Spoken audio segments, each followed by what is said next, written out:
Well, my name is Bert Dunkerly, and I'm a park ranger at Richmond National Battlefield Park. And I want to welcome you all to Gravel Hill, and thank you all for coming out today. My colleague Bill Anderson and I will be doing a program here about African Americans who are caught in the Vortex, caught up in the battles here around Richmond, the 7 days battles. Historians often focus on how the war affected civilians. And I would like to offer that we should also look at how some of these civilians and slaves and free people affected the course of the war, because they absolutely did.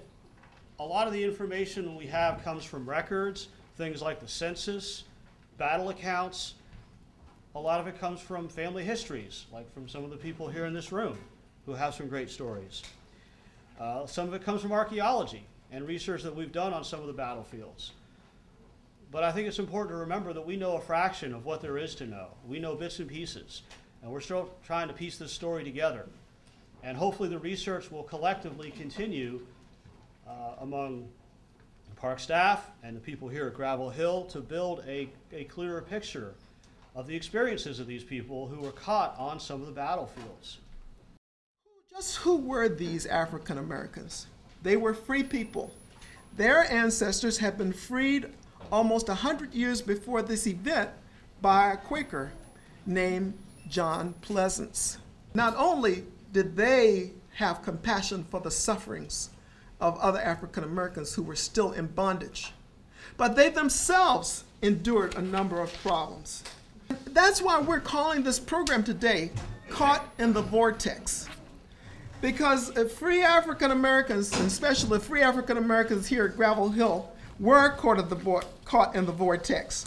Saturday, June 30th, 1862 was a day that 56-year-old Gravel Hill farmer Richard Sykes would never forget. He came out of his house and found 2,000 Pennsylvania soldiers amassed near his farm along the Long Bridge Road. The family watched the gathering of soldiers with fascination. As the battle opened, Richard and his wife Mary and their 3 children, aged 4, 10, and 22, fled from their home with their few belongings. He said, "Then came a dreadful crash, as if the sky had fallen and all the thunders I ever heard had been rolled into one." Not only were we caught in the vortex of this physical battle, we were caught in the vortex of a political battle, and the vortex of a spiritual battle and a social battle.